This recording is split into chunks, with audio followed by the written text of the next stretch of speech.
Hello and welcome to this edition of We Need a Little Christmas. My name is LeeAnn, and for the next few moments we're going to talk about a very beloved Christmas song. Now, the lyrics to Silent Night were written by Joseph Moore, a man whose name was unloved in his hometown of Salzburg. Moore was one of 3 illegitimate sons to his mother, while his father was a mercenary soldier who eventually abandoned the family. To make matters worse, Joseph's godfather was the town executioner. Now, perhaps due to his mother's poverty, the curate of a local Catholic cathedral took Joseph in as a foster child. Joseph had a proclivity towards music, which was encouraged by the church, and he eventually decided to pursue the priesthood. He was ordained and was sent to Obendorf, where he met Franz Gruber, a local school teacher who would become organist at Old St. Nicholas Church the following year. Gruber came from an equally humble origins and himself took comfort in his music. The friendship of the two is what led to the creation of Silent Night.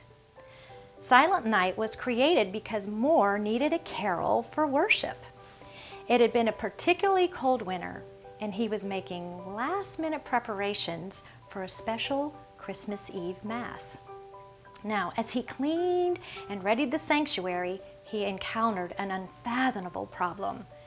St. Nicholas's organ wouldn't play. He struggled with the instrument for hours, making adjustments, playing with the keys and the stops and the pedal, even crawling behind the console to see if he could find the problem. Alas, he could not, and the organ remained silent.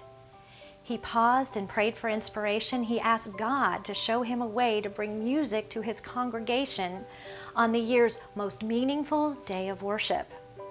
Well, the answer to his prayer was initiated almost 2 years before St. Nicholas's organ played out. In 1816, Moore, while assigned to another church, had written a Christmas poem that was inspired by a walk from his grandfather's home to the church.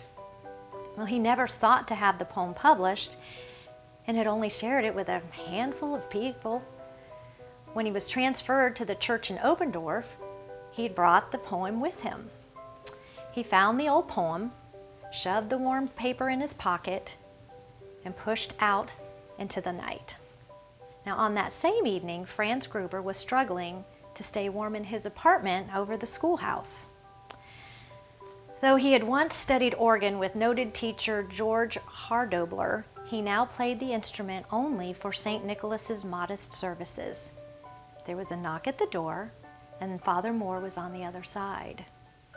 In a distressed tone, Moore explained the problem they faced and showed Franz his poem.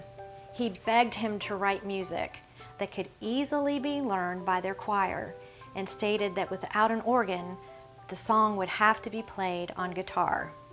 And of course, he stressed they were running out of time. Gruber studied the poem and agreed. Confident that God had a special plan for this Christmas Eve, Moore raced back to the church, leaving Gruber alone with his thoughts, a ticking clock, and a prayer for inspiration. A few hours later, they met at St. Nicholas.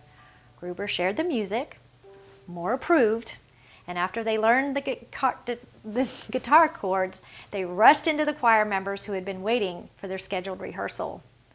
What would have taken weeks to accomplish was accomplished in just a few hours. In the candlelit sanctuary, Silent Night, Holy Night was introduced to the world. A few weeks into the new year, Karl Maracher, I'm sure I have that wrong, an organ builder and repairman, traveled to Obendorf to fix St. Nicholas's organ. While he worked, Moore shared the story of their special Christmas Eve Mass. He sang the song that he considered to be an answered prayer. Impressed, the organ repairman jotted down the words and learned the melody. Over the next few years, as he traveled, he introduced Silent Night, Holy Night to many churches in town. The original arrangement was a bit faster than the slow, reflective version of the song we know today.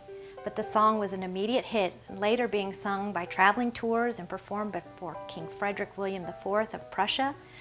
Later in the 1800s, the hymn was translated into more than 20 languages and made its way to America by way of a book called Sunday School Hymnal, though only with 3 of the original 6 verses.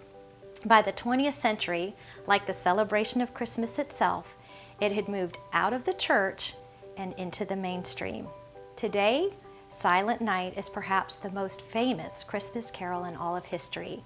It has been translated into most languages, and of course, the Bing Crosby version is the 3rd best-selling single in history. A rebuilt Silent Night Chapel in Obendorf is now a cultural landmark, and a replica can be found in Frankenmuth, Michigan.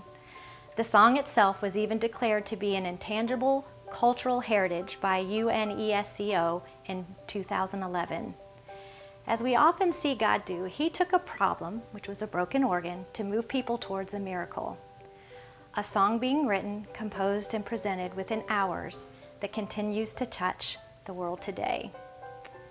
I don't know, is there a problem that you're facing that maybe God is readying you for a miracle? Make sure you don't miss it. For now, Merry Christmas to you today and every day.